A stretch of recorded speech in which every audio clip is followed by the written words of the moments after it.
Upaya penegakan hak asasi manusia. Upaya pemerintah dalam menegakkan HAM.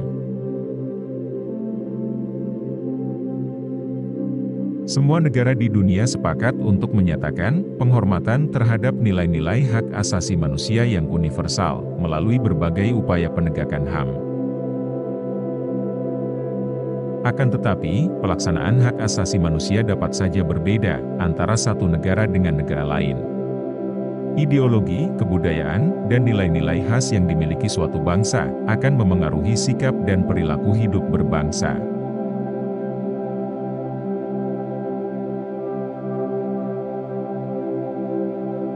Misalnya di Indonesia, semua perilaku hidup berbangsa diukur dari kepribadian Indonesia, yang tentu saja berbeda dengan bangsa lain. Bangsa Indonesia dalam proses penegakan HAM, tentu saja mengacu pada Pancasila dan Undang-Undang Dasar Negara Republik Indonesia tahun 1945, serta peraturan perundang-undangan.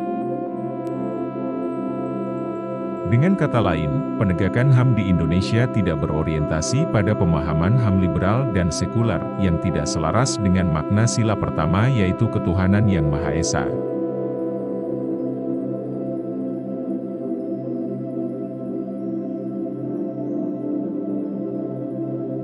Selain mengacu pada peraturan perundang-undangan nasional, proses penegakan HAM di Indonesia juga mengacu kepada ketentuan-ketentuan hukum internasional yang pada dasarnya memberikan wewenang luar biasa kepada setiap negara.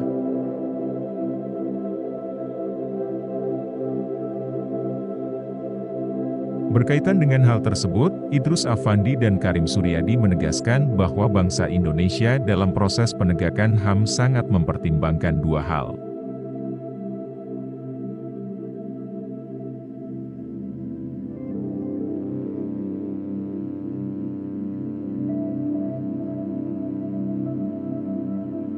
Kedudukan negara Indonesia sebagai negara yang berdaulat baik secara hukum, sosial, maupun politik harus dipertahankan dalam keadaan apapun sesuai dengan prinsip-prinsip yang dianut dalam Piagam PBB.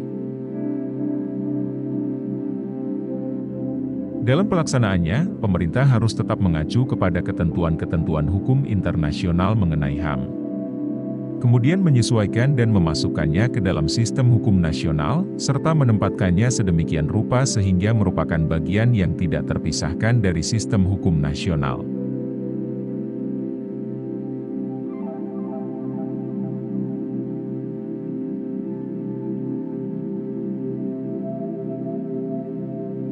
Pemerintah Indonesia dalam proses penegakan HAM ini telah melakukan langkah-langkah strategis, di antaranya sebagai berikut.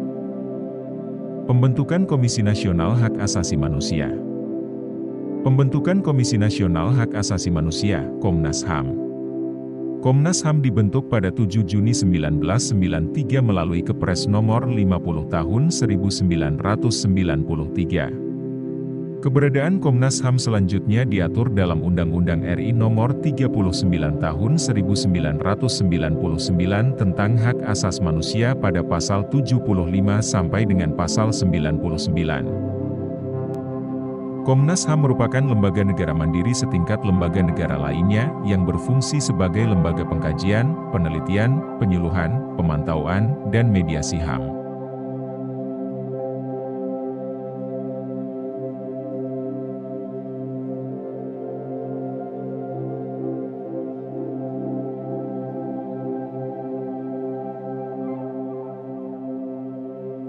Komnas HAM mempunyai wewenang sebagai berikut. Melakukan perdamaian pada kedua belah pihak yang bermasalah. Menyelesaikan masalah secara konsultasi maupun negosiasi. Menyampaikan rekomendasi atas suatu kasus pelanggaran hak asasi manusia kepada pemerintah dan DPR untuk ditindaklanjuti. Memberi saran kepada pihak yang bermasalah untuk menyelesaikan sengketa di pengadilan. Setiap warga negara yang merasa hak asasinya dilanggar, boleh melakukan pengaduan kepada Komnas HAM. Pengaduan tersebut harus disertai dengan alasan, baik secara tertulis maupun lisan dan identitas pengadu yang benar. Dalam hubungannya dengan penegakan HAM, Pancasila mengajarkan hal-hal berikut. Sesungguhnya Tuhan Yang Maha Esa adalah pencipta alam semesta. Manusia adalah makhluk Tuhan Yang Maha Esa yang mendapat anugerahnya berupa kehidupan, kebebasan, dan harta milik. Sebagai makhluk yang mempunyai martabat luhur, manusia mengemban kewajiban hidupnya yaitu berterima kasih, berbakti, dan bertakwa kepadanya. Mencintai sesama manusia. Memelihara dan menghargai hak hidup, hak kemerdekaan, dan hak memiliki sesuatu. Menyadari pelaksanaan hukum yang berlaku.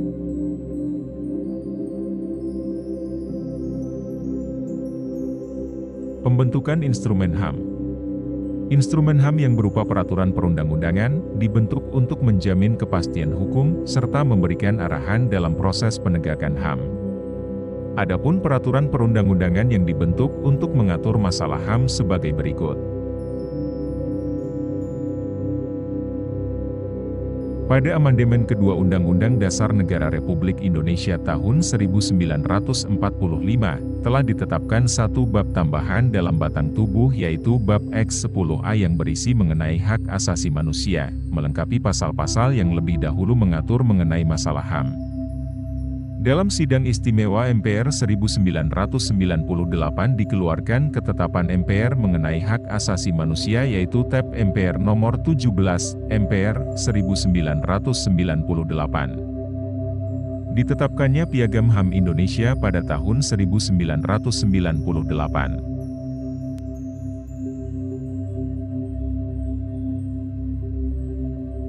Diundangkannya Undang-Undang RI Nomor 39 Tahun 1999 tentang Hak Asasi Manusia, yang diikuti dengan dikeluarkannya Perpu Nomor 1 Tahun 1999 tentang Pengadilan HAM, yang kemudian ditetapkan menjadi sebuah undang-undang, yaitu Undang-Undang RI Nomor 26 Tahun 2000 tentang Pengadilan HAM.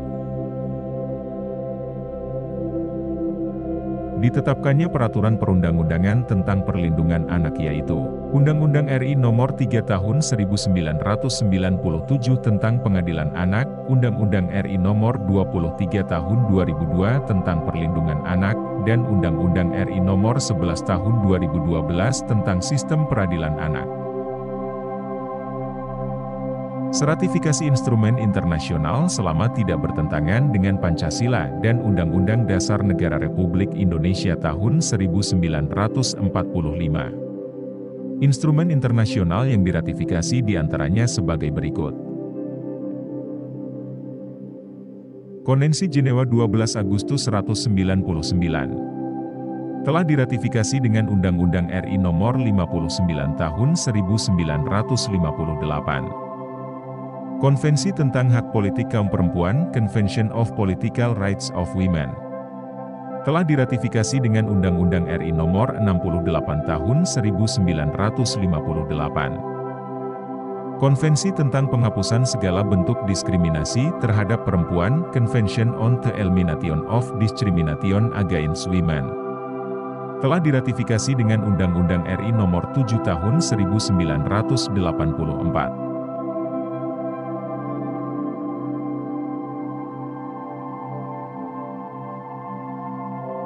Konvensi Pelarangan Pengembangan, Produksi dan Penyimpanan Senjata Biologis dan Beracun serta Pemusnahannya, telah diratifikasi dengan Keputusan Presiden Nomor Tahun 1991.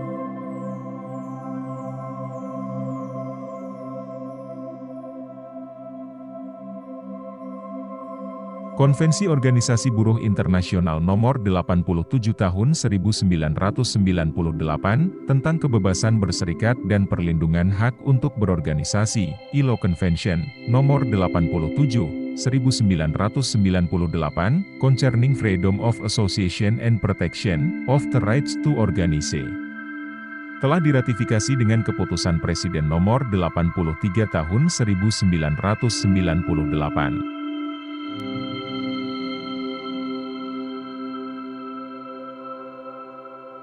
Konvensi Internasional tentang Penghapusan Semua Bentuk Diskriminasi Rasial telah diratifikasi dengan Undang-Undang Nomor 29 Tahun 1999. Kovenan Internasional Hak-Hak Ekonomi, Sosial dan Budaya, International Covenant on Economic, Social and Cultural Rights, telah diratifikasi dengan Undang-Undang Nomor 2 Tahun 2005. Pembentukan Pengadilan HAM. Pengadilan HAM dibentuk berdasarkan Undang-Undang RI Nomor 26 Tahun 2000. Pengadilan HAM adalah pengadilan khusus terhadap pelanggaran HAM berat yang diharapkan dapat melindungi hak asasi manusia, baik perseorangan maupun masyarakat. Pengadilan HAM menjadi dasar bagi penegakan, kepastian hukum, keadilan dan perasaan aman, baik perseorangan maupun masyarakat.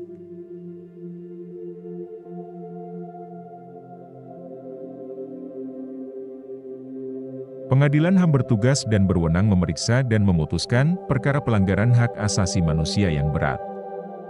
Di samping itu, berwenang memeriksa dan memutus perkara pelanggaran HAM yang dilakukan oleh warga negara Indonesia dan terjadi di luar batas teritorial wilayah Indonesia.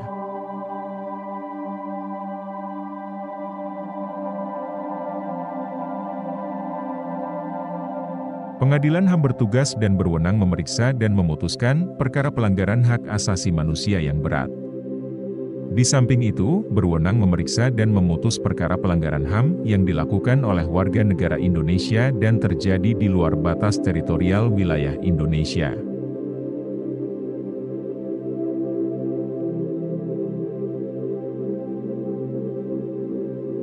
Upaya penanganan kasus pelanggaran hak asasi manusia.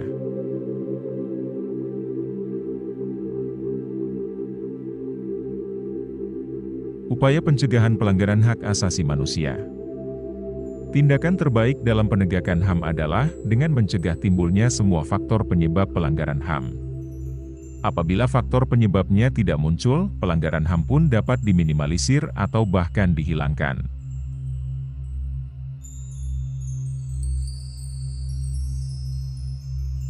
Berikut ini tindakan pencegahan yang dapat dilakukan untuk mengatasi berbagai kasus pelanggaran HAM.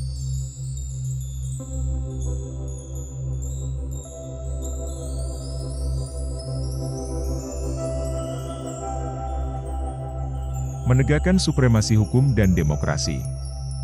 Pendekatan hukum dan pendekatan dialogis harus dikemukakan dalam rangka melibatkan partisipasi masyarakat dalam kehidupan berbangsa dan bernegara. Para pejabat penegak hukum harus memenuhi kewajiban dengan memberikan pelayanan yang baik dan adil kepada masyarakat, memberikan perlindungan kepada setiap orang dari perbuatan melawan hukum, dan menghindari tindakan kekerasan yang melawan hukum dalam rangka menegakkan hukum.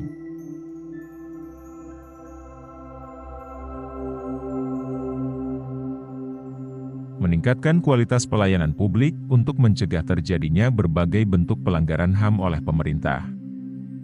Meningkatkan pengawasan dari masyarakat dan lembaga-lembaga politik terhadap setiap upaya penegakan HAM yang dilakukan oleh pemerintah.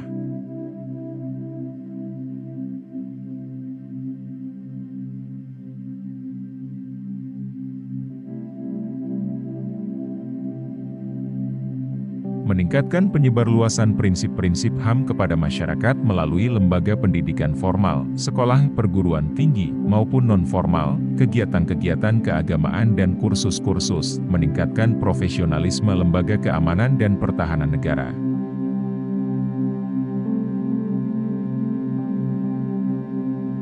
Meningkatkan kerjasama yang harmonis antar kelompok atau golongan dalam masyarakat agar mampu saling memahami dan menghormati keyakinan dan pendapat masing-masing.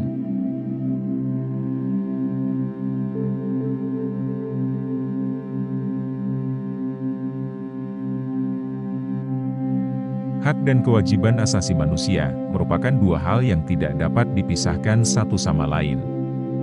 Seseorang tidak dapat menikmati hak yang dimilikinya sebelum memenuhi apa yang menjadi kewajibannya.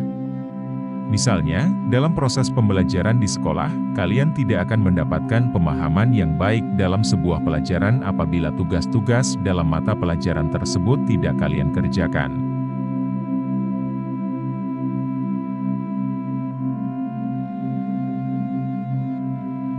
Kemudian, seorang pekerja tidak akan mendapatkan kenaikan upah apabila tidak menampilkan kinerja yang baik.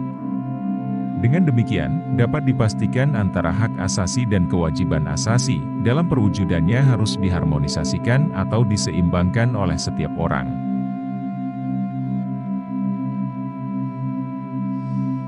Membangun harmonisasi hak dan kewajiban asasi manusia.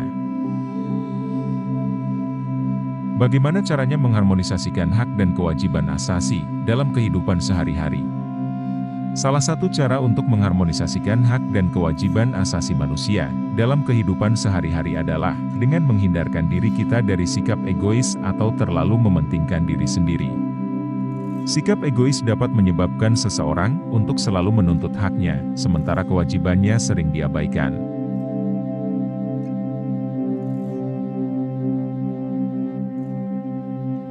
Upaya untuk mengharmonisasikan hak dan kewajiban asasi manusia merupakan salah satu bentuk dukungan terhadap penegakan HAM yang dilakukan oleh pemerintah.